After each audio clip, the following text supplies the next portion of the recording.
ये संसार को जन्म लेने के लिए भगवान ने बनाया, और बस इस संसार में वही जन्म लेते हैं, ऐसी उनकी लीला है।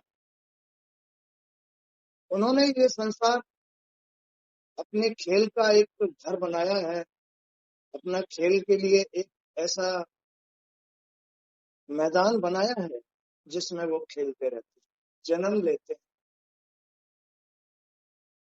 देखते हैं कि इसमें गलती करने से क्या होती है, ये भी देखते हैं कि इसमें अच्छाई प्रयोग करने से क्या होता है। ऐसा उन्होंने ये संसार बनाया, गलतियों का परिणाम देखने के लिए भी, अच्छाइयों का परिणाम देखने। बनाने वाले भी वही हैं, इसमें जन्म लेने वाले भी वही हैं, देखने वाले भी वही, परिणाम भी वही है, सब कुछ वही है। वो लीला है उनकी, हर मनुष्य हर जीव के साथ में वही लीला होती है। सारी लीलाओं के मूल वही, आधार वही।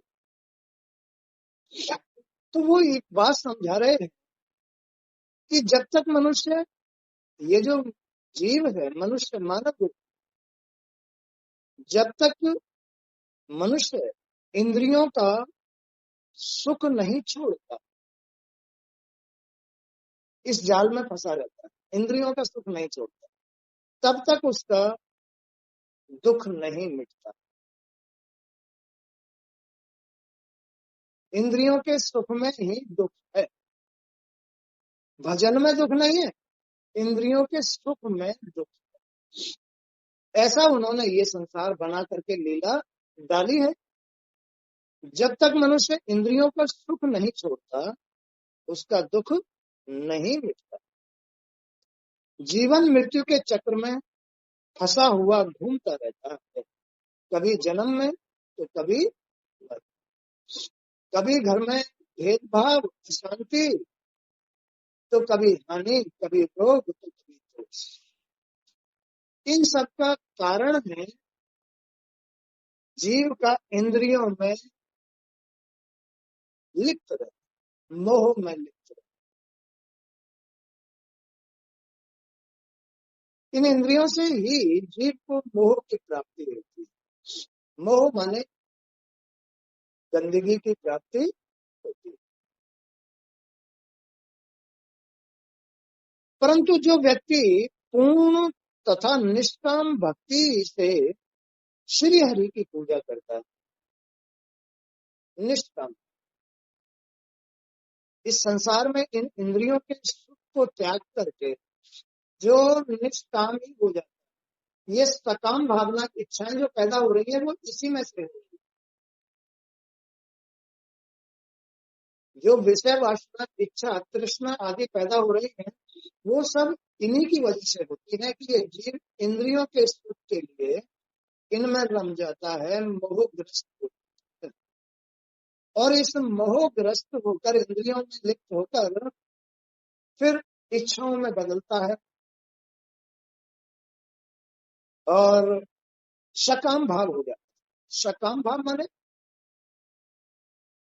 लोभी हो जाता है, क्रोधी हो जाता है, चिंतित हो जाता है, टेंशन हो जाती है, रोग हो जाते हैं, और विषय वासनाओं में लिप्त हो जाता है। ये मेरा है, मैं में लिप्त हो जाता है।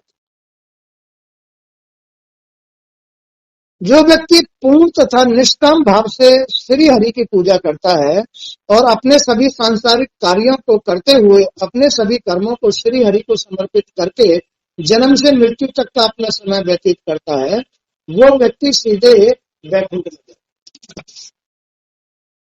भले चाहे वो ग्रस्त में रहे, लेकिन मोहग्रस्त न हो, भगवान के शरण में भजन जरूर करता रहे, भाव भक्ति जरूर करता रहे, तो मोह में नहीं फंसेगा, फंसेगा नहीं। क्योंकि भक्ति करने का जो परिणाम है वो ज्ञान है, और ज्ञान से आदमी मोह से मुक्त होता है, पवित्रता आती है, अपने अंतःकरण में पवित्रता आती है, कर्मों में सुधार आता है। जितने भी कर्म करता है वो निष्काम भाव से करता है, ज्ञान के साथ करता है। यही भगवान की शरण है। जो सद्बुद्धि से करे, भगवान की शरण में रह करके भाव भक्ति के अनुसार, नियम धर्म के अनुसार रह करके, ज्ञान के अनुसार जो कर्म करता है, भगवान की शरण में रह करके अपने कर्मों को उनको समर्पण करता रहता है, वो सीधा बैठती है। जो भगवान को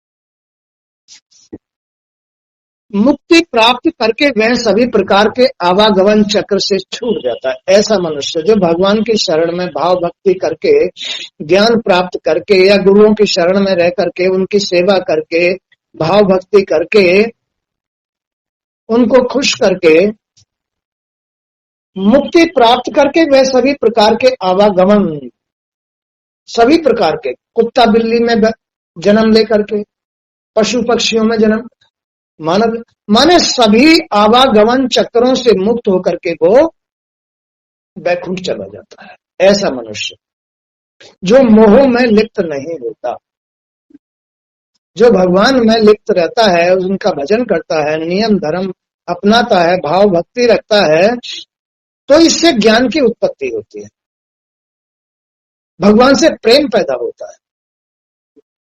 भगवान से प्रेम पैदा होता है अपने अंदर, मन में, भावना में, तो संसार की गंदगी मोह जीव को नहीं मिलती है, नहीं तो उनमें ही लिपटा रह जाता है। वह फिर कभी संसार में दुख भोगने के लिए नहीं आता है। इसी को निर्गुण भक्ति कहते हैं। निर्गुण जो निष्काम भाव से की जाती है, बगैर लोभ लालच के की जाती है, बस केवल भगवान से प्रेम करके की जाती है, वो निर्गुण भक्ति कहलाती है। उसमें मुक्ति होती है। हाँ,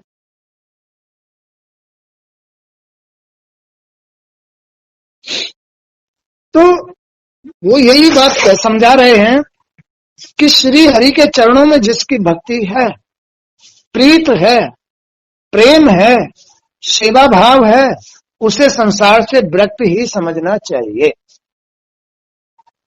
जिस जीव को, जिसके मन में भगवान से प्रेम है, उनकी सेवा भाव है, उनके पास आना जाना है, खुश हो। नमस्ते।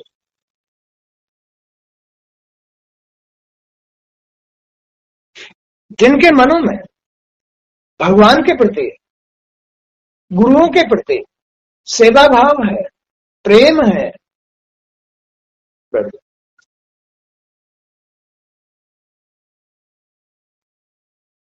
हाँ खुश हो, बैठो।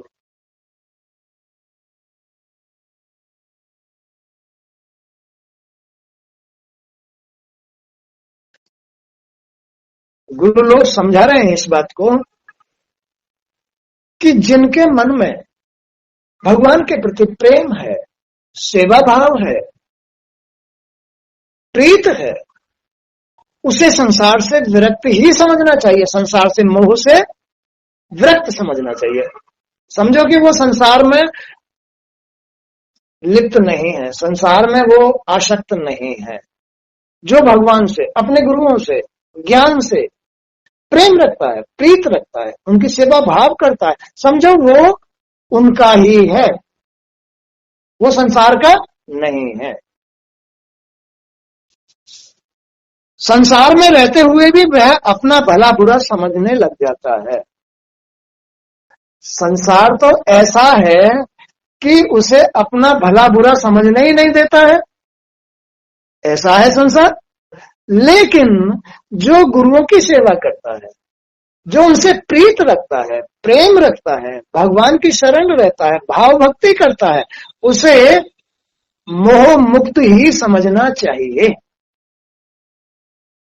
और वो संसार के इन चक्रों को समझना शुरू कर देता है कि ये क्या चीज है भाई, ये तो मुझे लिपटा लेगी, ये तो मुझे रोगी बना देगी, ये तो मेरे घर को बिगाड़ देगी, ये तो हमारे प्रेम को खत्म कर देगी, ये तो हमें भगवान से अलग कर देगी बात। तो वो अच्छा बुरा समझने लग जाता है। वो इस संसार के चक्कर में फिर नहीं आता। ये संसार तो दोगला है। कैसा है ये दुनिया तो दोगली है संसार में, क्योंकि इसमें माया पड़ी हुई है। सब माया के खाए पिए हैं, है? इसलिए वो गुरुओं की शरण में आकर, भागवत की शरण में आकर, भगवान की शरण में रहकर, उनकी भाव भक्ति करके अपना अच्छा बुरा समझना शुरू कर देता है कि मुझे अच्छी जगह बैठना चाहिए, बुरी जगह नहीं बैठना चाहिए, मुझे अच्छा खाना चाहिए, मुझे असात्विक भोजन नहीं करना चाहिए, मुझे गुरुओं की शरण में अवश्य जाना चाहिए, वहां मुझे ज्ञान मिलेगा, मुझे संसार की बुराइयों से छूटने का अता पता चल जाएगा। तो श्री हरि के चरणों में जिसकी भक्ति है, प्रीत है, सेवा भाव है, उसे संसार से विरक्त ही समझना चाहिए। संसार में रहते हुए भी वह अपना भला बुरा समझने लग जाता है। भले ही संसार में जन्म लेकर के संसार में ही रह रहा है जीव, लेकिन वो अच्छा बुरा समझना शुरू कर देगा। कौन मेरे हित में है, कौन अहित में है, सब बात जाननी शुरू कर देगा। मैंने ये सारा ज्ञान आपको दे दिया, इसका पालन करने से जब आप इस संसार को छोड़कर जाने लगेंगी तो आपको किसी बात का भी दुख नहीं होगा। ज्ञान पा करके, गुरुओं की शरण में रह करके, उनसे प्रेम प्रीत करके, भगवान की शरण में रह करके, भाव भक्ति करके, जल्दी उठना, शौच जाकर के, स्नान करके, घर की साफ सफाई करके, भगवान की शरण में जाना, आराधना करना, प्रार्थना करना, इससे आदमी को ज्ञान की प्राप्ति होती है और इस संसार के दुख सुखों को समझना शुरू कर देता है। किस चीज से मेरा नुकसान होगा, किस चीज से रोग होंगे, किससे दोष लगेंगे, कहाँ जाना चाहिए, कहाँ नहीं जाना चाहिए, इन सब बातों को समझ करके वो ज्ञान प्राप्त कर लेता है। और अंत में जब वो मृत्यु को प्राप्त होगा तो उसे पछताना नहीं पड़ेगा। नहीं तो हर आदमी पछताता है, अंदर ही अंदर पछताता है कि मैंने जो है बड़ी भूल की है, मैंने भगवान का भजन नहीं किया। भगवान याद दिलाता है उसको अंत समय में कि मैंने बड़ी भूल की, बहुत मौका मिला, लेकिन मैं तो मोह में ही फंसा रहा, मैं तो विकारों में ही फंसा रहा। ये पछताना पड़ता है, निश्चय ही पछताना पड़ता है। और जो शुरू से ही गुरुओं की शरण में या भगवान की शरण में भाव भक्ति रखता था, नियम धर्म रखता था, उसको लास्ट में पछताना नहीं पड़ता है, सीधा जाता है, कर्मों के अनुसार सीधा जाता है, कोई नहीं रोक सकता है उसको। ऐसा खेल है इसका, ऐसा खेल है। तो इसका पालन करने से जब आप इस संसार को छोड़कर जाएंगे तो आपको किसी बात का भी दुख नहीं होगा, क्योंकि दुख की उत्पत्ति नहीं होगी। जब आदमी को दुख होता है तभी तो वो ये बात सोचता है कि भाई हमने जैसे कर्म किए, यानी पछतावा तभी पैदा होता है। जब तुम भगवान की शरण रहोगे, भाव भक्ति करोगे, तो फिर लास्ट में नहीं पछताना पड़ेगा कि हम तो भगवान की शरण में रहे थे, दुनिया देखती रह जाएगी, पार जाओगे। वो ज्ञान ही तुमको लास्ट में बचाता है, पछताने से बचाता है। और पछताने से फिर आदमी की उगति होती है और फिर उसको जो योनि प्राप्त होती है वो भी पछताने के अनुसार ही होती है, पछताने के अनुसार होती है। दुख सदैव नश्वर पदार्थों के प्रति मोह करने से होता है। नश्वर पदार्थ सब नश्वर है, हम भी नश्वर है, ये शरीर भी नश्वर है, ये घर भी नश्वर है, गाड़ी घोड़े भी नश्वर है, सब नश्वर है, पैसा भी नश्वर है, आता है चला जाता है, फट जाता है, गल जाता है, सड़ जाता है। शरीर भी पैदा होता है, चलता है, गल जाता है, जल जाता है, मर जाता है, ये भी नश्वर है। गाड़ी घोड़े भी नश्वर है। तो आदमी को, इस जीव को जो मोह होता है वो इन नश्वर चीजों से होता है, इनमें मोह हो जाता है, आसक्ति हो जाती है। लेकिन भगवान के चरणों में रह करके गुरुओं की सेवा प्रेम करने से ये नश्वर चीज नहीं है, ज्ञान नश्वर नहीं है, ईश्वर नश्वर नहीं है, वो तो अजर अमर है। इसलिए इनसे प्रीत करोगे तो मोह नहीं होगा। ग्रस्त में, संसार में रह करके भी मोह नहीं होगा, और जो मोह नहीं रखता है वो पार जाएगा। ये मोह रोकता है आदमी को बार बार जन्म मरण कुत्ता बिल्ली का। अब मानव मिल गया, मानव जन्म लेकर के भी जिस आदमी ने मोह को नहीं त्यागा, फिर ये मानव जन्म नहीं मिलेगा, कुत्ता बिल्ली का, पशु पक्षी का ही जन्म मिलेगा, फिर मानव जन्म नहीं मिलेगा। अगर मोह रखा तो रहो अपनी गृहस्थी में, अपने घर में रहो, लेकिन मोह से मत रहो, प्रेम से रहो। गुरुजी क्या सिखाते हैं हमेशा? प्रेम से रहो, प्यार से रहो, खुश रहो, ऐसे ही कहते हैं ना। लेकिन मोह में पता है क्या होता है?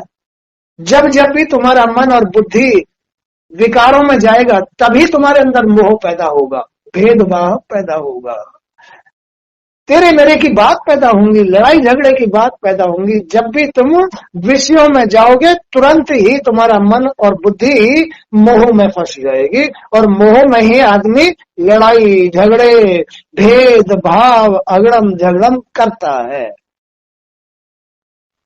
बुद्धि मारी जाती है, शांति, मन की शांति भंग हो जाती है। विकारों में जाते ही मन गंदा हो जाता है, बुद्धि गंदी हो जाती है, तभी तुम में भेदभाव आता है। आता है नहीं आता है? तभी आता है। इसी को मोह कहते हैं। इस मोह से अगर तुम अलग हो गए, संसार में भले ही जन्म ले लो, घर गृहस्थी में तुम भले ही रहो, लेकिन इस मोह से बच के रहे ना, तो तुम्हारा मन और बुद्धि भगवान से प्रेम करेगा, प्रेम करेगा, गुरुओं के पास आएगा जाएगा। अब ये गुरुओं के पास, ये भगवान की भाव भक्ति को कौन रोकता है? ये संसार के मोह रोकते हैं। नश्वर चीजों से मोह हो जाता है, नश्वर चीजों से मोह हो जाता है, तो उसको भगवान से प्रेम प्रीत, उसकी भाव भक्ति खत्म हो जाती है। फंस गया बेचारा, अब इसी में फंसा रहता है, शुरू से लेके आखिर तक इसी में फंसा रहता है, लास्ट में जाके पछताना पड़ता है, अरे हम तो इसी में फंसे पड़े रहे। फिर पछताए क्या होते हैं? जब चिड़िया चुग गई खेत, जब समय ही निकल गया तो पछताने से क्या होता है? इसलिए जो भगवान से प्रेम करेगा, जो गुरुओं से प्रेम, ज्ञान से प्रेम करेगा, जो उनकी शरण रहेगा, उसे पछताना नहीं पड़ेगा। और पछताना पड़ता है जीव को जब जब वो मन की गंदगी में फंस जाता है, भेदभाव में फंस जाता है, लोभ में फंस जाता है, स्वार्थ में फंस जाता है, तो वो मोह ही उसको गिराता है, गिराता है ना। इसलिए उसे मोह से निकल के रहना, संसार में रहो, आनंद लो, अच्छाई से प्रेम करो, अच्छाई से अपने बच्चों को प्यार करो, अपने घर की वस्तुओं को प्यार करो, मोह में मत फंसो, अहंकार में मत आओ। हमने ये चीज पैदा कर ली, वही फंसाती है। इस ज्ञान से आपको अवश्य ही मोक्ष प्राप्त हो जाएगा। जो गुरुजी तुम्हें ज्ञान दे रहे ना, इससे अवश्य ही मोक्ष प्राप्त हो जाएगा, अवश्य ही। ये मोक्ष की तो बातें हैं। अगर तुमने इन बातों को सुन करके जान लिया और तुमने समझ करके समय समय से बचा लिया, तो अवश्य ही मोक्ष प्राप्त हो जाएगा। और भाई अगर गलती की, फिर मोह में फंस जाओगे, फिर उसी समय फिर फंसा देगी, ये मोह फिर भी फंसा देता है। जब भी तुम मीठा यहां डालोगे, गुड़ डालोगे, मक्खी चींटी आएंगी, साफ कर दो, फिर डाल दिया तो फिर आएंगी, आती नहीं आती? ऐसे ही जब भी तुम मोह में जाओगे, तभी मक्खी चींटी आएंगी, गंदगी फैलाएंगी, बीमारी फैलाएंगी। ये बीमारी कौन फैलाती है? चींटी, मक्खी, कीड़े मकोड़े, गंदगी फैलाते हैं। अब ये कीड़े मकोड़े क्यों आए? क्योंकि तुम्हारे अंदर मोह चिपक आ गई थी, मन गंदा हो गया, इसलिए शरीर के अंदर रोग आते हैं।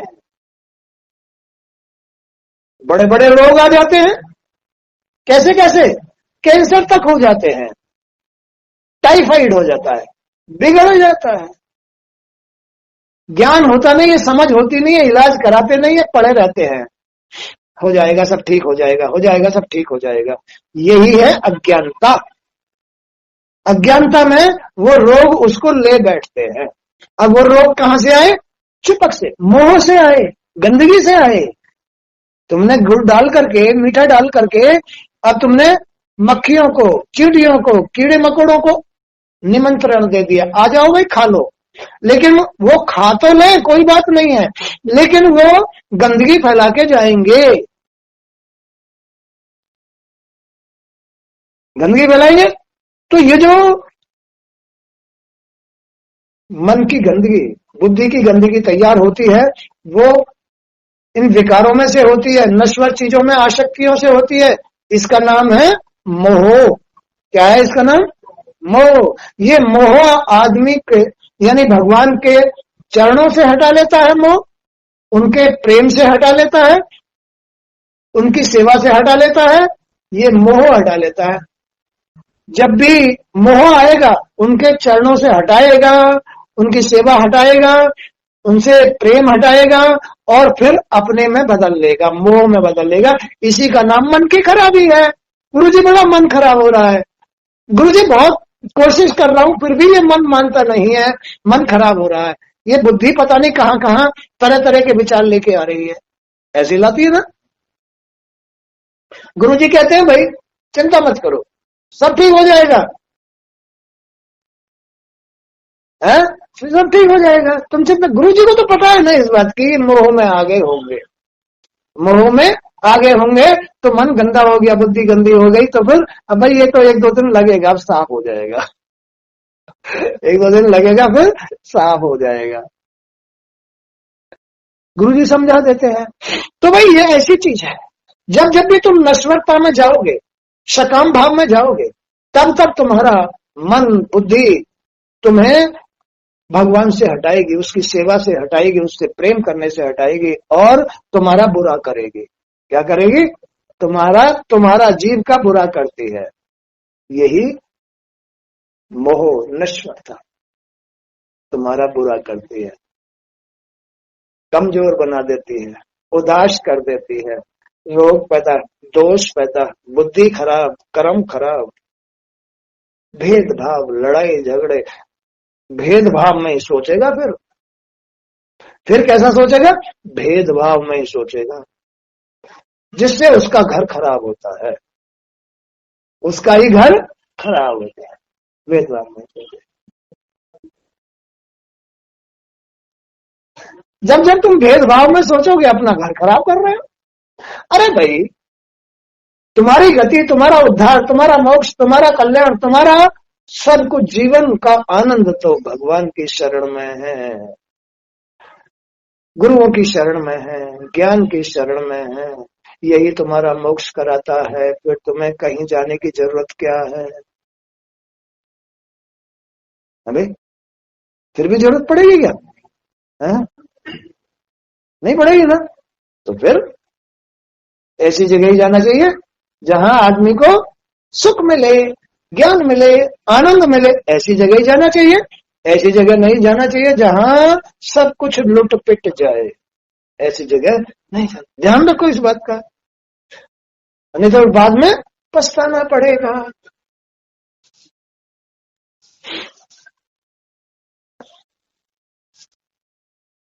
हे मत, मेरा आपसे बस एक ही निवेदन है कि इस ज्ञान को किसी दुष्ट, ये ज्ञान किसी दुष्ट आदमी को नहीं देना चाहिए।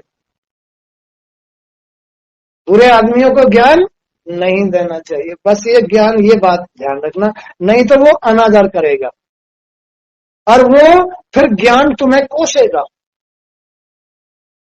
क्या कह करेगा? अरे मुझे ऐसे आदमी को दे दिया, मेरी हंसी उड़ाता है, मेरी हंसी उड़ाता है, इसने ये ज्ञान ले तो लिया, है ना। देने वाले ने गलती कर दी, इस दुष्ट को ज्ञान दे दिया, मुझे अंदर रख करके भी ये दारू पीता है, मांस खाता है, मिट्टी खाता है, मेरा अनादर करता है। ज्ञान है लेकिन फिर भी गलती करता है, तो ऐसे दुष्ट आदमी को कभी भी ज्ञान नहीं देना चाहिए।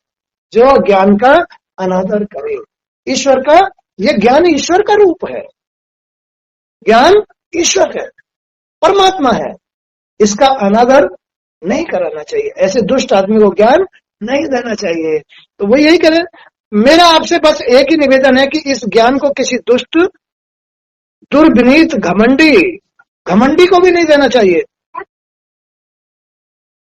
दुराचारी, उसको जाओ, उसको खिलाओ जाओ।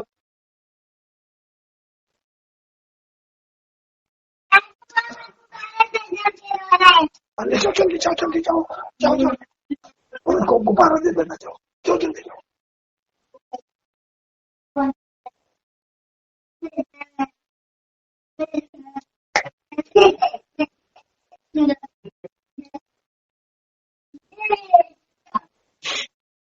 हे माते, मेरा आपसे बस एक ही निवेदन है कि इस ज्ञान को किसी दुष्ट आदमी को, दुर्विनीत, जो घमंडी हो, उसको नहीं देना चाहिए।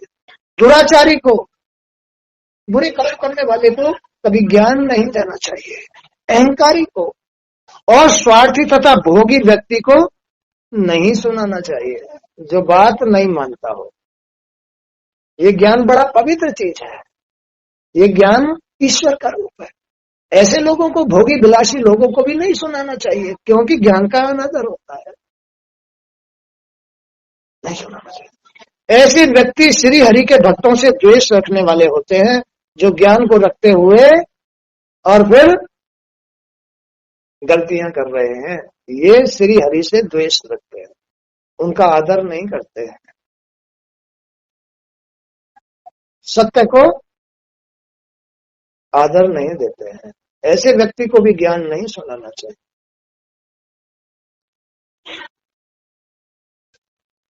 किंतु जो अत्यंत श्रद्धालु है, जिसके अंदर श्रद्धा है, भक्त है, विनयी है, प्रेमी है, दूसरों के प्रति द्वेष या ईर्ष्या भाव नहीं रखता है, सभी प्राणियों से मैत्री भाव रखता है, गुरु की सेवा में तत्पर रहता है, शांत रहता है, विषय वासनाओं से अनासक्त हो गया है, शुद्ध हृदय हो गया है जिनका, उन्हें यह ज्ञान अवश्य देना चाहिए। उसका कल्याण हो जाएगा। भाई, घूरे पे गुलाल छिड़कने से क्या फायदा है? वो तो फिर घूरा ही हो जाएगा, ज्ञान भी घूरा हो जाएगा, गुलाल भी घूरा ही बन जाएगा। तो ज्ञान उसको ही देना चाहिए जिसका वो लाभ उठा सके, जो लाभ उठाने वाला हो उसको ही ज्ञान देना चाहिए। नहीं तो ऐसे लोगों के लिए तो घूरे पे गुलाल छिड़कना है, जो भगवान से प्रेम नहीं करते, उनकी सेवा नहीं करते, उनसे प्रीत नहीं रखते, उनके पास आते जाते नहीं, उनमें श्रद्धा नहीं रखते, ऐसे लोगों को कभी ज्ञान नहीं देना चाहिए। वो भगवान का अनादर होता है। उनको ही ज्ञान देना चाहिए जो भगवान से प्रेम करते हैं, प्रीत करते हैं, सेवा करते हैं और श्रद्धा रखते हैं, आते जाते रहते हैं, जिनको ज्ञान की जरूरत है, जिन्हें ज्ञान हो गया है, जिनका हृदय शुद्ध हो गया है, जो मोक्ष चाहते हैं, जो मोक्ष चाहते हैं, जो इस गंदगी से निकलना चाहते हैं, जिनको ज्ञान हो गया है गंदगी से निकलने का, उनको ही सुनाना चाहिए। भाई, भोजन भी उसको ही अच्छा लगेगा जो भूखा होगा, और जो अघाया होगा वो तो उठा के रख देगा,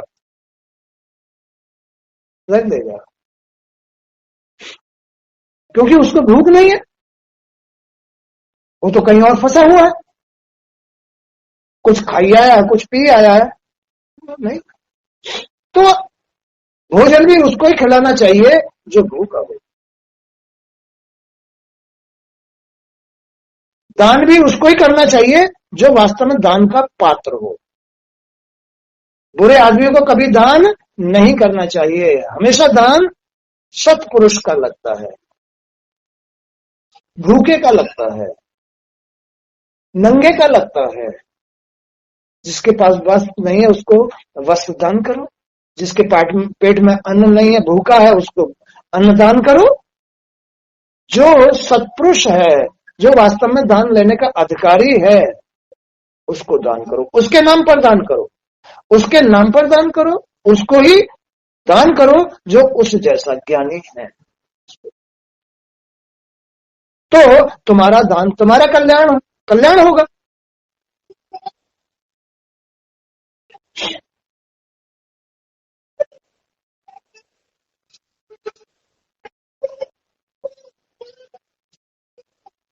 तो गुरु की सेवा में तत्पर रहता हो, शांतचित्त हो, विषय वासनाओं से अनासक्त हो, शुद्ध हृदय वाला हो, उन्हें यह ज्ञान अवश्य सुनाना चाहिए। ऐसे लोग जो मनुष्य श्री हरि में चित्त लगाकर अपना चित्त शांत करके श्री हरि की बातों को सुनता है, चित्त शांत चित्त से श्रद्धा पूर्वक उनके चरित्र का श्रवण कथन करता है, श्रवण करता है, उनकी कथा सुनता है या कथा सुनाता है, वह निश्चय ही श्री हरि के परम पद को प्राप्त करेगा। वो इतना पवित्र हो जाएगा, इन बातों को सुन सुन के, पढ़ के, सुना सुना करके इतना पवित्र हो जाएगा कि भगवान का पद प्राप्त कर लेगा, भगवान का पद प्राप्त कर लेता है, इतना पवित्र हो जाता है, उसको आत्मा प्राप्त हो जाती है। ये गंदगी अच्छी नहीं लगेगी, ये संसार गंदा है, गंदगी है, इसमें बहुत गंदगी, मोह है इसके अंदर, चिपक रोग पैदा कर देते हैं, कीड़े मकोड़े आ जाते हैं, हानि होती है, बुराई, बदनामी। जब भी संसार में घुसोगे, बदनामी उठाओगे,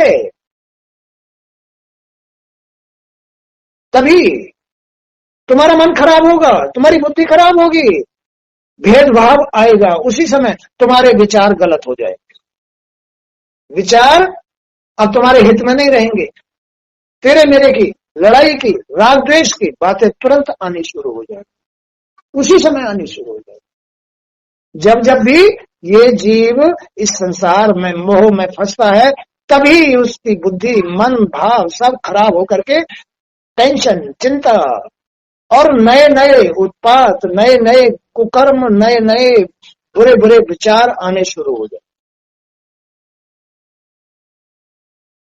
ये है जन्म मरण, ये है कुगति, ये है टेंशन, हार्ट, रोग, हानि, अस्पताल।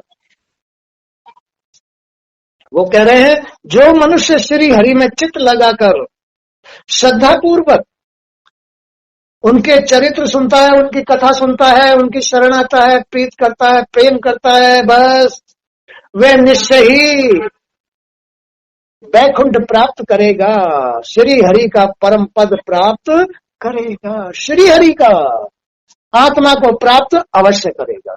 आत्मा ही सो परमात्मा, आत्मा को प्राप्त अवश्य करेगा। जो श्री हरि के चरणों में जाएगा, प्रेम करेगा, उनकी कथा सुनेगा, चित्त लगाकर श्रद्धा के साथ, वो अवश्य ही अपनी आत्मा को प्राप्त कर जाएगा। इनसे दुश्मनी हो जाएगी, विकारों से, गलतियों से, लोभ, क्रोध, इनकी समझदारी आ जाएगी, नहीं करना है मुझे। ये तो हमेशा डुबाते, तुम लोभ करके, लोभ तुमसे लाखों रुपए लगवा देगा भाई।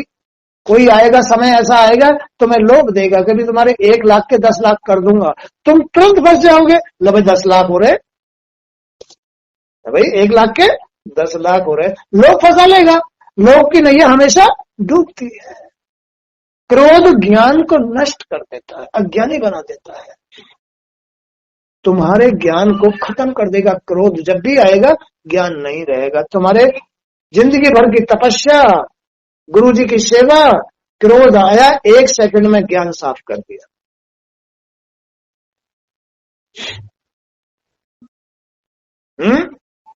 और मद आया, तुम्हारे अंदर से स्मृति चली गई, विवेक चला गया। मद आते ही स्मृति और विवेक चला जाता है, और अहंकार इन सबका सरदार है। अहंकार आ गया जिस आदमी को, बस वो तो गया काम से, अहंकार जिसको। तो इसलिए अहंकार कभी नहीं आने देना चाहिए। हमेशा याद रखना चाहिए सारी भगवान की लीलाएं हैं, कभी अच्छा तो कभी बुरा। ये सब हमारे कर्मों के अनुसार होता है। कभी हम गलती में चले गए तो दुख, कभी हम भगवान की तुमने चले गए तो सुख। ऐसे दुख सुख चलता रहेगा ये तो जीवन भर। लेकिन वहां यहां निर्णय करके बताया है कि जो श्री हरि के चरणों में चित्त लगाकर उनकी कथा सुनेगा या सुनाएगा, वो निश्चय ही अपनी आत्मा को प्राप्त करेगा, निश्चय ही अपनी आत्मा को प्राप्त करेगा। करता ही नहीं करता? करता है, अनुभव है, तुम लोगों ने अनुभव किया होगा है? निश्चय ही वो आत्मा को प्राप्त कर लेता है, आनंद प्राप्त करता है। ये जन्म तुम्हें मिला ही इसलिए है कि तुम अपनी आत्मा तक पहुंचो, तुम अपनी आत्मा को प्राप्त कर। और जो अपनी आत्मा को प्राप्त नहीं कर पाया, वो लास्ट में मरते टाइम में पछताता है। जो अपनी आत्मा को प्राप्त नहीं कर पाया, अपने आत्मा में नहीं वापस लौट के आया, वो निश्चय ही बाद में पछताता है। इसलिए अपनी आत्मा तक की मंजिल होती है, टारगेट है आदमी का इस जन्म का कि तुम्हें अपनी आत्मा को प्राप्त करना है। और इस आत्मा से ही तुम्हें परमात्मा मिलेगा। जब तक तुम अपने वास्तविक रूप में नहीं आओगे, तब तक तुम्हें परमात्मा का दर्शन नहीं होगा, तुम उसका योग नहीं ले सकते, नहीं ले सकते। बुराइयां कभी भी आत्मा तक नहीं जाने देती हैं, और बगैर आत्मा के कभी भी आदमी परमात्मा को प्राप्त नहीं कर सकता, उसका योग नहीं ले सकता। इसलिए इस जन्म का मुख्य जो उद्देश्य है वो है कि इन बुराइयों को समझ समझ करके त्याग दो और आत्मा को प्राप्त कर दो, तो तुम्हारा जीवन सफल हो जाएगा, तुम्हें ईश्वरीय परम पद प्राप्त हो जाएगा। तो आज का सत्संग भी यही तक। जय श्री